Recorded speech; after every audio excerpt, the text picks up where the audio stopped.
Nigeria's return to civilian rule 26 years ago marked a significant milestone in the country's democratic journey. However, as the nation celebrates this achievement, a critical question remains.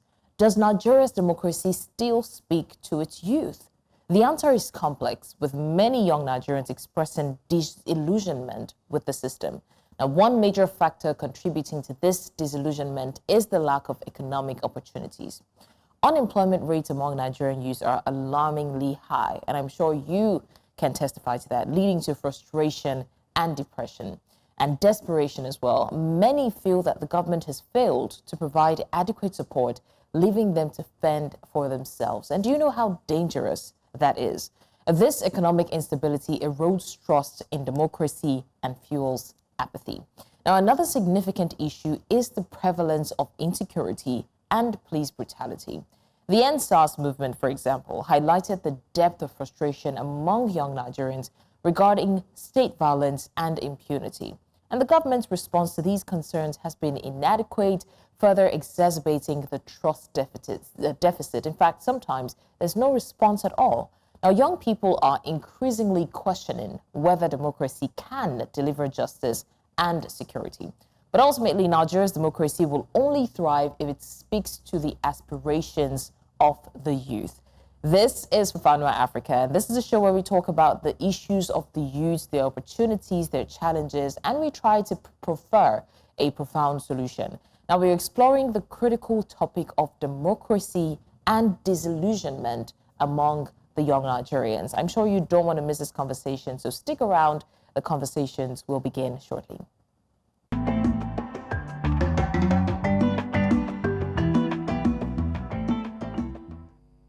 Thanks for staying with us. It's still Fafanua Africa. My name is Blessings Masugo, and I'm your host on the show. Now, despite these challenges that we had previously mentioned, there are glimmers of hope. New youth-led movements have emerged. Candidates are emerging as well, seeking to shift the political landscape. And these initiatives aim to address pressing issues like unemployment, like corruption, like governance. However, the question also remains whether the government is listening and whether they are willing to engage with these concerns, especially engage meaningfully. Now, to bridge the gap between Nigeria's democracy and the youth, meaningful reforms are necessary. And we've heard of certain initiatives, but the major challenge we have in Nigeria is implementation of these initiatives. Young Nigerians want inclusive policies that address their needs, that addresses their concerns, and they demand accountability. They want transparency. They want opportunities for participation. The government must now prioritize these issues to restore trust and foster a more engaging citizenry. That's if they want to reinforce the trust that the youths have in them. Well, joining me to have this conversation, as it's not about to be a monologue, I have Akpobi Elvis, who is the Executive Director, Not Too Young to Lead Initiative, joining us all the way from Delta State. Thank you so much, Akpobi Elvis, for joining us. Good afternoon. Thank you. Good afternoon to you too. All right, we also have joining us Oluwadamilare Caleb-Fabiyi, good governance advocate, joining us from Lagos. Thank you so much, Caleb-Fabiyi, for joining us. Thank you very much. All right, gentlemen, I have basically laid the foundation about the youth and governance and what it is that is lacking in Nigeria's government and policies. So I'm just going to start off by asking Elvis, what do you think are the primary reasons behind young Nigerians' disillusionment with democracy today? For me, I've been in the youth sector is my constituency. I've engaged different sector of young people across Nigeria. And what I see is a handful of Nigerians, helplessness and hopelessness, courtesy of mistrust of those who contacted governors to vote. You see during electionary, you see political statements like youth to club, you see power to the youth, you hear statements like power to the youth, but these things don't come to play during a governor. It's only a handful of governments across the 33 states that have really done that, but that's still not out of place. We'll continue advocating. But for me, I believe that any government that really wants to try, include young people, should make reforms that will accommodate young people and all that. So I think if we continue engaging the government, if we continue as young people, we continue, advocating and reminding those leaders and contact governors to our vote. Without them, without us, they won't be there. I think we're going to try. Nigeria. But at the moment, a lot of young persons don't have trust in, the leadership of our country. All right, Damilare, so my question to you is, how exactly has unemployment impacted the young people's trust in the democratic system? Okay, thank you very much. So I will start by saying that while I understand that the government is not going to employ everyone, and then everyone is not going to work in public service, but the problem remains that even those who are entrepreneurs and trying to start up something on their own, the government is not encouraging them. For example, some months ago, I was about to start an agribusiness company, and then the profit was about 30%. 30% in 3 months, and then most of the MPR of the country today is 27.5%. So most loans around about 30% interest rate on the loans. And then how do you borrow a 30% interest rate loan for a 30% profit business? It doesn't work. And then most of the grants of the government, most of the soft loan grants and some others that are coming out from the government are not accessible to those who really need them. And these are challenges that the youth face while trying to start up something. The inflation rate of the country today is primarily supply-based inflation.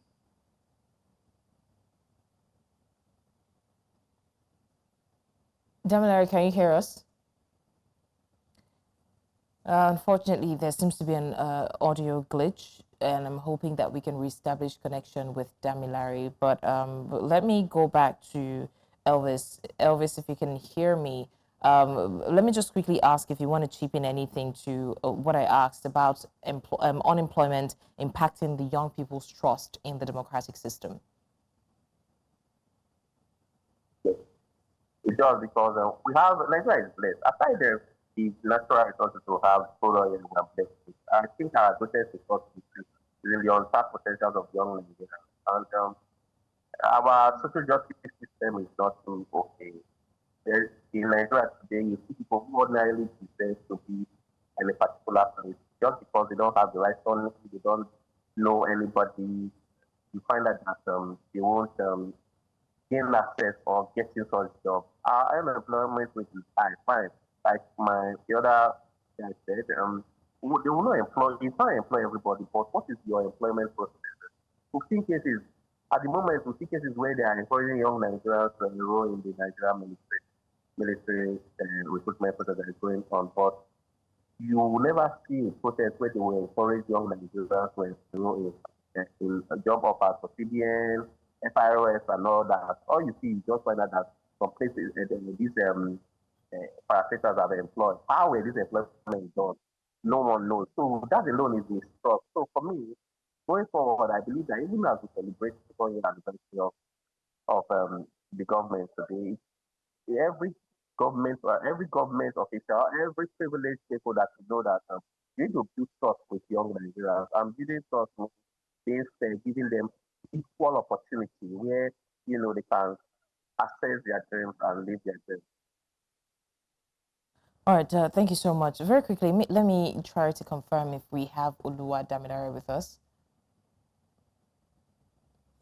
Okay, so let's just go on with the questions, Elvis. Now, what role would you say that the police brutality plays in shaping the perceptions of the youth of democracy? Firstly, I believe that police is meant to protect life and property, mostly protecting citizens. But lately, you agree with me that in the last few years, that was what bettered the police, the entire movement. You find out that Nigeria police, who ordinarily, not all of them though, but a handful of them who ordinarily be protecting life and property, look for one way or the other to, lies the young and that alone sends a particular aura to young people when they see back in Nigeria, you find out that when you a particular hairstyle is like wearing a body of you're making a particular hairstyle, you're wearing a particular kind of dress, it's like wearing a body of success, and sometimes most of these dresses are not success. And I've been privileged to take home experiences in cases where you see a police officer flag you down, you get all your papers, and you see ask for your papers, you give to that police officer, and you you see the approach. If you don't have emotional intelligence, that's where violence comes in. And we are young, and Nigerians, young Nigerians, once you don't handle them with care, they use their energy for negativity. And that is why you see cases to where those with arms, those policemen with arms who want to, oppress citizens, they should orderly be protected. Then oftentimes you see the Nigeria police force, they come out with what's it called, announcement that make sure no police officer checks your phone, make sure no police officer does this to you, make sure no police. But you find out that these reforms, these statements, does not replicate reality. Today there was a publication that came from the Nigeria Court headquarters that police shouldn't access your phone. But today, I'm very, very sure there are some cases today where a policeman will flag a young Nigerian down and say, bring your phone. If that young Nigerian stays low, they will want to brutalize that young Nigerian. So I think it goes more than making press statements. It goes more than making, reforms and other things. There should be policies. These policies should be enacted. I want to urge the IG to, make sure once any pronouncement is done, it should make sure that pronouncement is enacted across the country to build trust again with the police force. Right. Thank you so much for that, Elvis. Damilare, very quickly, can you confirm you can hear us, please? I can hear you. I'm good. Okay. So still talking about building trust and reestablishing trust, and of course the actions that the youth are taking. Would you say that, because we're seeing youth-led movements, more often now, would you say that these new youth-led movements are effectively addressing the concerns of the young Nigerians? Okay, so I'll start by saying that we have a lot of youth-led movements, but one thing I noticed particularly is that most of these youth movements are a lot of biased movements. You have politically biased movements, we have a lot of ethnic biased movements, you have religious biased movements who are making some meaningful conversations truly. But the other problem is that they tend to be seen as partisans and then biased people. So if you truly want to have a reform, we need ideologically based movements that are going to drive intellectual conversations regarding economic policies, critiquing government policies.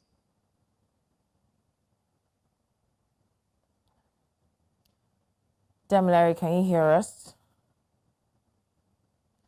Okay, again, let me redirect the question at Elvis. Elvis, would you say that the new youth-led movement are making any critical changes in the nation's economy, especially for young Nigerians? No, about this school of thought. Yes, okay, yes, I would say they are, but there's need to do more because today, I believe that once people are poor, once people don't have access to the tools they need to live, as mostly young people, they become vulnerable. And the political class has practically used that tool of poverty to make sure young people are complacent, to make sure they are muted. But we still have some youth-led movements that are advocating, that are calling out, because that's what democracy stands. Democracy stands for people. You're in a system where when the citizens are not comfortable with what you're doing, when your policies does not favor the citizens, they come out and they ask questions. So that's what it should be. We still have some Muslim movements who are, doing very, very well, but there is need for us to, continue amplifying the limited voices of others.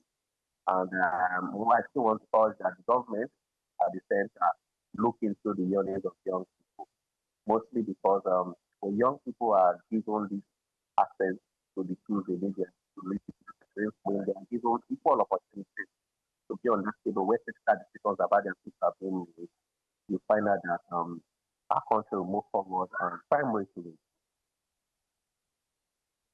Okay, Elvis, let's talk about reforms that are beneficial to the youth. Now, we've heard of certain reforms, economic reform, youth empowerment reforms. In fact, the FIRS would argue that the tax reform is beneficial to the youth as well. But in your own opinion, what are the reforms that you believe are most critical for restoring youth trust in democracy? Because let's not forget, we're talking about the level of distrust that the youth have for the government and for governance. So what are those reforms that you believe are best for the youth? Well, at the moment, we are blessed with the full of our time, which is the social media, ICT, and all. Um, Alone, if the government is very, very serious in focusing on the digital economy of our country, a lot of young people are into IT and IT. IT for me is a new art. If there are reforms and policies that will harness this potential, a lot of jobs will be created. Let's not forget too that agriculture is another thing we're blessed with, and if it takes more than just training people for 3 months or 2 months and giving them starter pack. These persons, these reforms, do they create the recruitment process of these persons?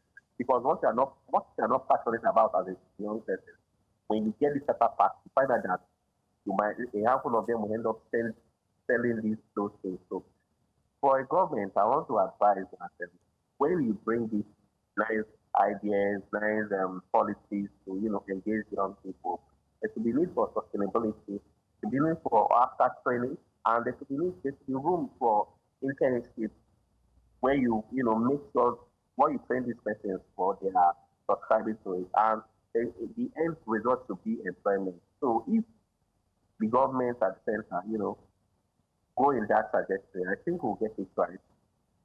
Then another thing again I really want to talk about is to build trust in this democracy. I think it's time we have young lawmakers, and I'm still surprised that up to now no lawmakers is able to introduce a bill for independent candidacy because oftentimes it's only people that have to talk to that but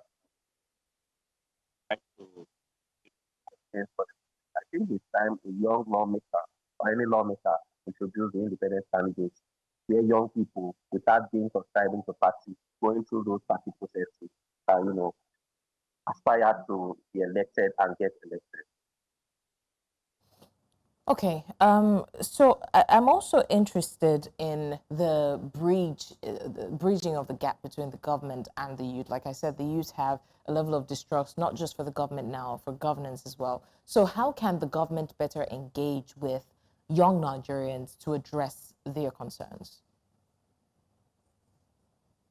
I'm aware, I'm aware that there's a plan for youth confab across the country. That's a very good initiative. I must commend that. And then but I also appeal in confab like this that have bridged those gaps. But I also appeal that right, we shouldn't be the normal criminals who they will talk and talk without implementation. I want to believe that Mr. President who was once at who rose start of the would take the honors of and the dedications of young Nigerians in that confab, which are hoping that election process should not be politicized. So people don't just go there and start it. And when those conversations are put into community and all. So when that's another way to build trust. And I want to charity the business as well. There's room for intergenerational dialogue. I'm from Delta State, back in Delta State, the blessed governor that has, included young people and created room for intergenerational dialogue. We have young people who are privileged to be commissioners and civil spaces. They're doing very, very well. Last year we embarked on an intergenerational dialogue program. Young people and veterans engage themselves on how to move the state forward. So if the federal government can borrow in from better state policies with young people, I think we'll get it right. much. Let me confirm once again if we have Damilare with us. Damilare, please, can you respond if you can hear me? Yes, I can hear you, please. All right. Unfortunately, the network is not letting us shine, but we'll get the most of what we can. So, Damilare, what impact would you say that digital censorship has on youth participation in democracy? We're seeing a lot of laws and motions to try and censor digital freedom, especially for the youth. What impact would you say this has? Okay, starting from the Cybercrime Act of 2024, I would say the impact of digital censorship is something that is germane to democracy development in Nigeria, particularly that the democracy in itself is the government of the people and by the people. And then there's no way you want to have a government for the people and the people cannot give active contribution to such government.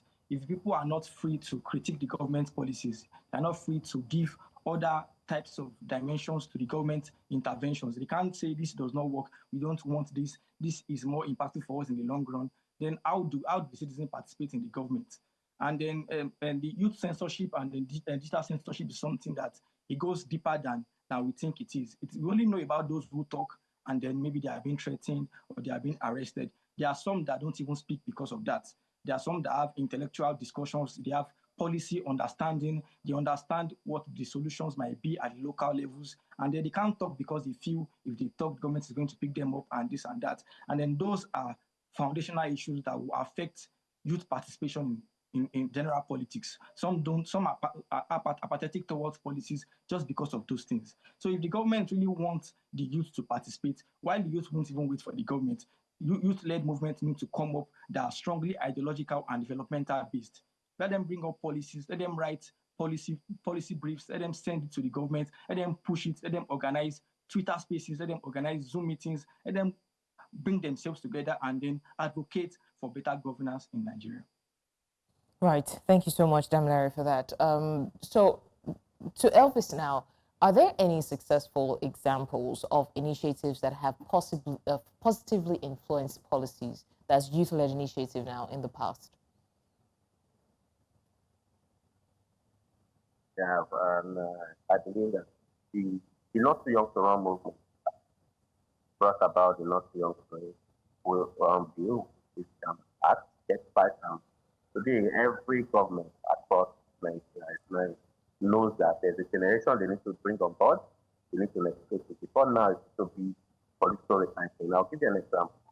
In Delta State, today, I can tell you categorically that half of the executive council members are young people. This was due to the advocacy with the Not Too Young initiative for young people with character, capacity, and competence to be on the table where they are facing the change before. And the governor, in his own, listened to a lot of the advocacy from that particular movement, which getted young people. But another thing I see again is the recruitment of these young people. Were they recruited based on capacity or competence? Were they recruited because of one person is being recommended? Another thing again is these young people, when they've been given privilege to hold any position, are they given spaces to navigate? Are their ideas put into reality and not that? That's the hiccup we are having because oftentimes political positions like this belong to our friends for, and when they don't have space to navigate, they find out that they look like they don't have the capacity to show it. So it takes more than just appointing people, young people, just to please the masses. Like, okay, they are putting a lot of young persons. Are these young persons active?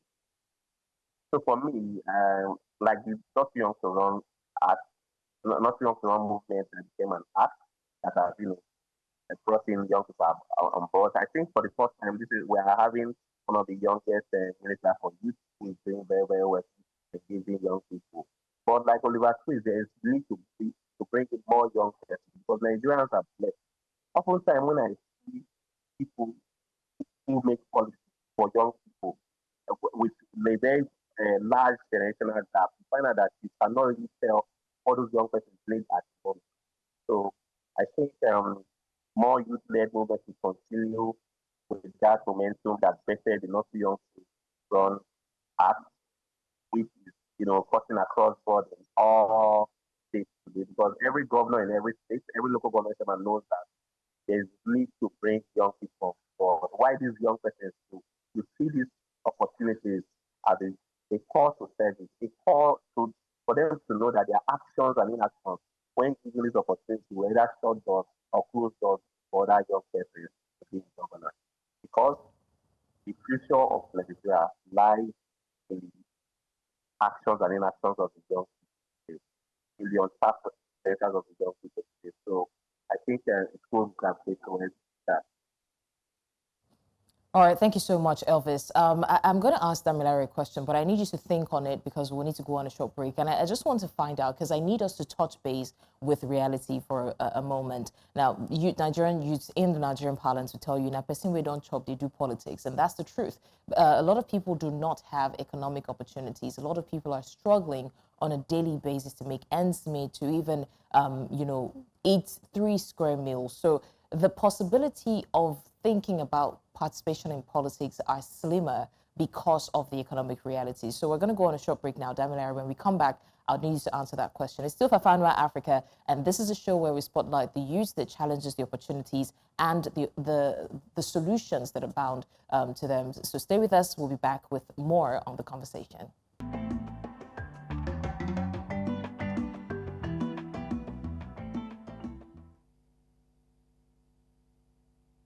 Many thanks for staying with us. It's still Fafanwa Africa, and we're still talking about democracy and how that has affected or influenced the youth as we are seeing it today. I did ask a question before we went on the break about how the lack of economic opportunities, basic amenities has affected youth perception and participation in politics and of democracy.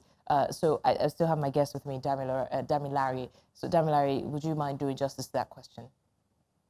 Okay, so truly, youth, the problem of people not being able to access basic amenities, not being able to feed, it affects the people's perception of the government, definitely, because, as I was speaking on earlier, I said, if you look at the macroeconomic policies of this government, things like subsidy removal, things like tax reforms, things like the flotation of the currency, they are things that from the macro scale looks like very good ideas.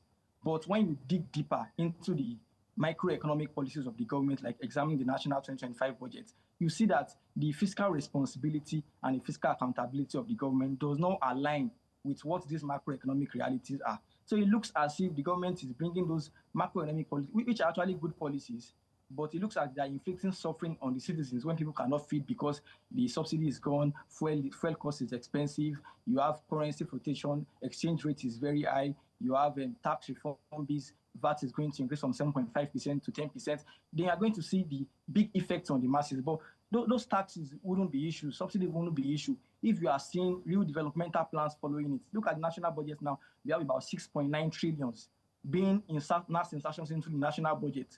And look at what that money is going to be used for. You have street lights, you have bowls, you have vehicles, empowerment of traditional rulers, things that are at very ridiculous prices. So if me as someone understand that these policies on the macro scale are good policies, tax reform is a good bill, you have the subsidy removal is something that we are going to have sooner or later. But the government's fiscal responsibility in the national budget does not align with the macro scale of this thing. You cannot expect the citizens to bear the burden for them to endure, and then the national budget does not show endurement from the part of the government. The politicians are living like that, and people are suffering. So it's going to affect the way people are going to advocate for different things. People are not going to advocate based on the fact that subsidy removal is a good policy, but on the fact that the government is not using subsidy removal to benefit the life of the average citizen. People will endure if they see hope, but people really want true democracy, a democracy when people can speak to the government, where resourcefulness is deployed by meritocracy, and a democracy where the fiscal responsibility, accountability of the government goes in line with the macroeconomic projections and policies. All right, thank you so much. Now, still talking on the responsibilities, let's look at the responsibilities of the government. What do you think that the government is responsible for in terms of ensuring youth inclusion in the democratic process? Well, for most of it, especially, it comes in mostly in the lawmaking aspect and in the implementation aspect. When youths are very intelligent, most youths are very intelligent, and then they are stronger and they are more resourceful to influence some implementation of some policies. And then when the government brings the youth, I know about a youth confab that is planned to come up, and then, but the problem about all these kind of programs are they going to end up being political programs where those that are going to get on board of those confabs are their political people. So if youths who really understand economic policies, who really understand agriculture, who really understand power, who really understand security, are not brought on board to this kind of communications and conversations, they are not going to have any meaningful change. So the government needs to have youth teams. They can even have youth ministries where people can have debates on policy briefs. People can come and present policy briefs about different sectors of the government, and then they can see which one actually solves problem on a bigger scale, and then they can now implement it for the betterment of the country. But if the government does not apply this kind of method that ensures that the best policies are being implemented, the best brains among the youth are being brought to conversations, and these youths are the result of these kind of conferences and programs are being implemented to transform the economy, then there's no good end in sight. So let me ask a question. Do you think that democracy can deliver justice and security for young Nigerians outrightly? To keep it concise, I'll say yes, because the truth is, the problem we have is not democracy. The problem we have is implementation of the democracy. Democracy inherently in itself is the government of the people, by the people, and for the people. And then there's no place when the people bring up policies, the people bring up solutions, that is not going to work out. But the problem that we have in Nigeria is that are the people being allowed to participate in the democracy? Are the majority of Nigerians allowed to contribute meaningfully to the democracy? So the problem is that democracy is not being allowed to manifest in Nigeria, not that democracy itself cannot bring justice to the people. But of course, democracy gives us the right to speak to the government, and then the only solution is that the youths themselves bring themselves together, form ideological developmental movements, and then advocate for better policies from the government, because that is the only way we are going to have a true change. So democracy definitely can bring solutions to the government, but the point is that the government needs to give proper space for the citizens to be able to demand for what is right and avenues to be able to communicate to them. All right, thank you so much for that, Oluwadamilare. Now, we have joining us a student of the Department of Political Science in the University of Lagos, Baki Adams, and we're still speaking on democracy and the youth. Baki, thank you so much for joining us. I'm just going to throw the next question right at you, and that is, how do you assess the effectiveness of current youth empowerment programs? We've heard about tons of youth empowerment programs. Do you think that it's effective in transforming the mindset, especially of the youths, towards governance and government participation? Thank you very much for having me once again. Please confirm you can hear me clearly. Yes, I can. Please go ahead. All right. Awesome. So yeah, regarding this question and the existing policies, initiatives, and programs of the government, which is geared towards youth empowerment, my personal assessments would start from this basis. Now, there are certain policies, initiatives, and programs in place that actually gear towards youth empowerment. And let me start from two things I recently learned about. Number one, I learned the Nigerian Startup Act. And that provision basically has certain provisions and policies, and how do I even explain? Because it was a revelation to me to know that certain policies like this exist that gear towards youth empowerment. But the problem with this policy, that's not many youths in Nigeria know about this thing. Then you also have an institution like SMEDAN. Now, SMEDAN is very big on small and medium-scale enterprises.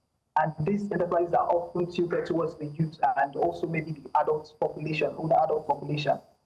And the problem is that in terms of what the government is doing, there are already existing policies, programs, and initiatives. But the question now is, how do they get these policies down to the youth? Most Nigerian youth do not know that certain policies exist that serve these purposes in terms of youth empowerment. So that's just one aspect, looking at how to bridge that gap of communication, getting access, youth getting access to these programs. Then there's also the problem of the mediocre level of youth empowerment programs that we see all across the board in terms of, I'm sorry to say, but I do not personally count the idea of sharing power bikes, sharing tricycles, sharing all these vocational skill things and count them as empowerment, things that you'd have the government saying it's sharing this palliative to youth. So this is not really counting as substantial ways of empowering the youth. And to end my submission for this particular question, I would say quality education is the first thing the government has to invest in if they want to truly empower the youth. In addition to quality education, look at countries who have built the capacity of the youth. They focus on education, they focus on skill and capacity development. Look at the 2025 budget that was approved. It's less than 7%, I think roughly 7.5% of total budget was allocated to education. So how then do you want to empower your youth? If right from basic education to secondary education, you're not giving them the right kind of things to learn about. That's my submission for them. All right, thank you so much, Baki Adams, for that. Back to you, Oluwadamilare. What do you think are the potential consequences if there is continued youth disillusionment with democracy? Okay, to keep it simple, I would say the problem is going to be that we are going to have continual mediocrity in the government. Because if the youths don't stand up and at the end of the day, the youths are going to grow to bear the consequences of these problems. If youths are losing faith in the government, instead of taking charge and trying to form movement that are going to advocate for difference in the government, there's going to be a big problem. And the majority is going to continue in governance because they will feel, okay, nobody is here to challenge these policies, nobody is here to check this corruption, nobody is here to check how these policies are going. There's going to be a big problem. So the consequence is going to be that there's going to be continual mediocrity in the Nigerian government. And at the same time, the youth are going to bear the brunt of this problem. About 9 trillion, about 13 trillion of our national budget this year is going to go into debt servicing. That's about 60% of our total revenue for this year. So if 13 trillion is going into debt servicing, and then I'm not from the radical point of view that debt is bad. Debt can be revenue. In business world, debt is revenue. But the justification for debt is that what you are using the debt for, does it give the proper ROI and returns to be able to pay back that debt and then continually give you profit to develop your economy? So if you look at borrowing for NAS insertions, for street lights, for boreholes, for giving people grinding machines, giving people freezers, giving people motorcycles, if that's why you are borrowing money, then you are wasting our lives out. So we need government that will be able to borrow for capital projects, borrow for HDI projects, borrow for projects that are going to impact the economy of the country. And if the youth don't demand this from the government, we are going to bear the brunt in a few years. And mediocrity is going to continue in the government. All right, Baki, let me ask what you think or how you think Nigeria's democracy can be made more inclusive for young people. We have weighed the level of participation and even willingness to participate in democracy, but how do you think that Nigeria's democracy can become more inclusive for the younger people? All right, so that's a very solid question, to be frank. Looking at the Nigerian population and the demographic, in terms of the percentage that youth takes, you see that it's a teeming youth population you have in the country. Now, how do you foster inclusion for that particular group? And in one of my previous studies in school, it was more of an assignment. I was involved in a study around youth participation in politics. And I traced it right from 1960 down to 1999. And it's worth noting that between 1960 to 1999, youth participation in politics was quite impressive. And it didn't necessarily have to do with them vying for electoral posts. You had them participating through student union governments were basically leviathans in the Nigerian society back then. Solid thing. However, from 1999, the trend has basically gone down, and you have very laughable. Let me mind my words in terms of the kind of student union governments we have currently in Nigeria. It looks like a lot of them have been compromised. So in terms of bridging that gap and solving and creating an inclusive society, the first one is, do we have the policies in place? That's the first question we ask ourselves. Do we have the policies in place that would help foster their inclusion and participation? The first thing we want to say to that is yes. Look at the Not Too Young to Run bill that was passed in 2018, which reduced the age of participation of youths at various levels into the National Assembly, composed of governor and the president. So that's the first thing. The second thing is, aside the aspects, let's look at electioneering campaigns. Politics is expensive. Politics is a game of numbers, as we popularly say, and it's also a game of wealth and resources. How well can you use your resources to basically fulfill your interests and achieve your goals? Not many youths have that kind of resources. Look at Nigeria today, look at the poverty level, look at how youths are basically struggling. Every Nigerian youth today, growing up today, in today's Nigeria, will tell you that they are going through a whole lot of, permit me to use the word shege, because that is what really we are seeing in terms of cost of feeding, cost of accommodation, rent. To buy a car now, a regular young man can't. Clearly, it's sad, funny and sad at the same time, because this is our future. This is my future we're talking about. So how do we have these things on board? So since election is not the best way to go in terms of resources, and you know that youth who are going through through this means, there's always problems. Let's start from the basis of registering for political parties. That's the first thing. Political parties should be very welcoming to, and you should actually take advantage of all these things. And not to beat around the bush, but let me just end on this note. To create a democracy that will be inclusive for youths, I believe everybody has a role to play in terms of political education. That's very key.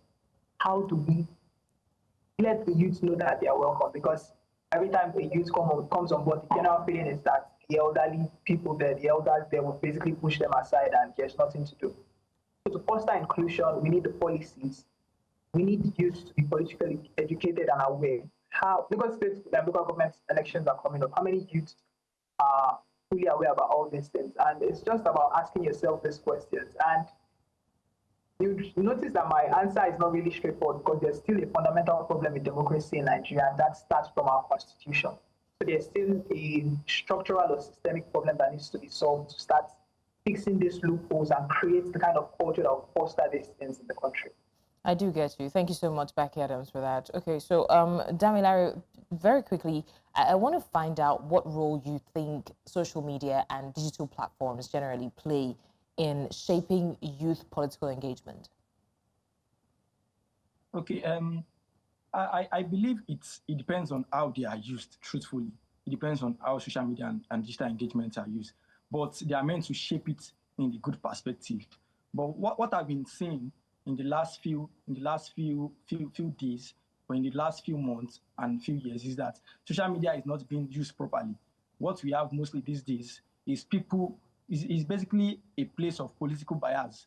People driving conversations based on what they feel is political favorable for them. And then in true sense of it, this should be a place where we are going to demand what we want from the government. Social media should be a place where in few days you can have about 1 million people come together. You can have about 2 million people come together and demand for something that is tangible.